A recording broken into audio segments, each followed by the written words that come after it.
Hello and welcome to Business Reporter's Future of Financial Services and Banking campaign. I'm Ashley Blake.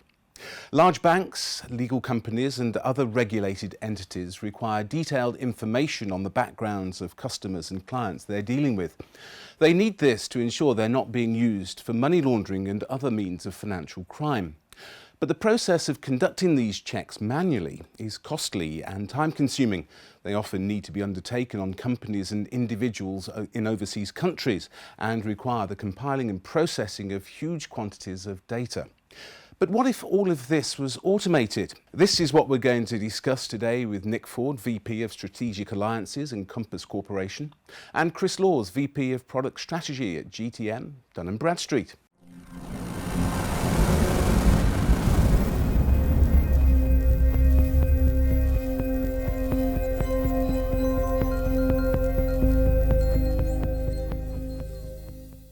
Good morning, gentlemen. Thanks for joining us.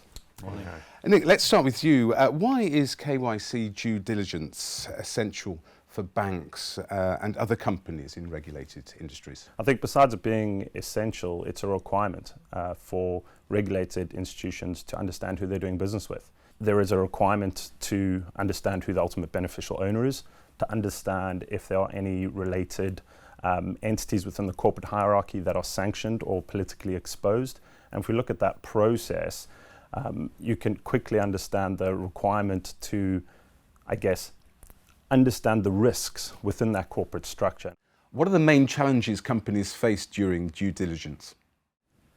It comes down to accessing data. Global data sources, multiple data sources. And we know from how institutions are operating today, it's a very manual process. We're looking at regulators, registries, listings, business data sets, data suppliers for sanctions and PEPs or politically exposed individuals, and then adverse media. And if I take the problem of what does a KYC analyst do within these firms, they will be accessing these sources individually, in some cases, manually, downloading information, uploading information, rekeying information, and becomes very error prone, not to say the time that it takes to actually acquire and understand this information. Now, when you take that as a problem, of course, you've got inefficiencies. You've got that error-prone side, so mistakes are unfortunately made, but also the time that it takes to onboard those customers. We've seen with some firms this taking weeks, if not months, to onboard some customers. And if you take that problem into a remediation process, so away from a BAU, you're talking large volumes, large amounts of entities, and that problem becomes exponential. The second part of that, of keeping that information up to date, is of course, once that customer's been onboarded, depending on the risk categorized or assigned to that customer, that information needs to be refreshed and changes happen, changes are made. So it is crucial that information is kept up to date, but if you're running a manual process, continually manually accessing that information, you can see the problem.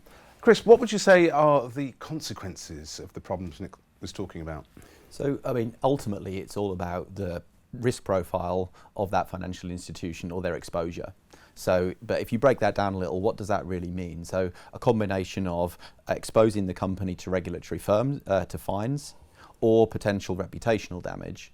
And then at a more micro level, so within the organisation, the compliance operations themselves, driving significant cost within the organisation, which obviously takes away from other things that that firm may wish to invest that capital in.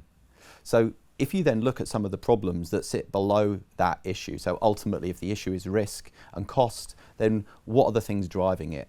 And building on what Nick talked about there, finding the right information, pulling it together, reducing error, and then managing it on an ongoing basis. Ultimately, around the world, there's some 430 million businesses.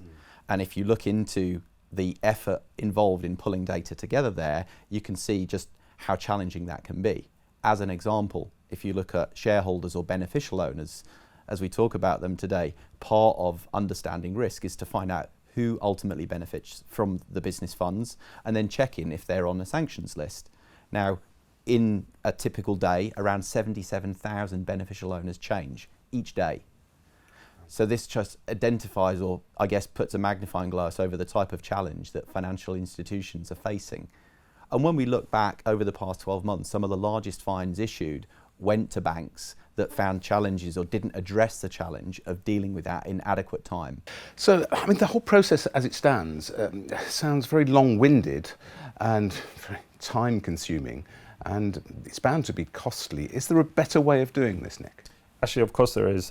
Where we've seen a lot of firms, they are starting to go down this journey of what they're calling Pkyc or perpetual KYC. And that's the process of ultimately keeping information up to date. So we mentioned changes or ensuring that that information is correct at all times. Perpetual KYC is this view that at any given point, that information is correct. Now, in order for firms to get there, it is a journey, as I referenced, but it's a lot for a financial institution or a regulated firm to change its digital operating model.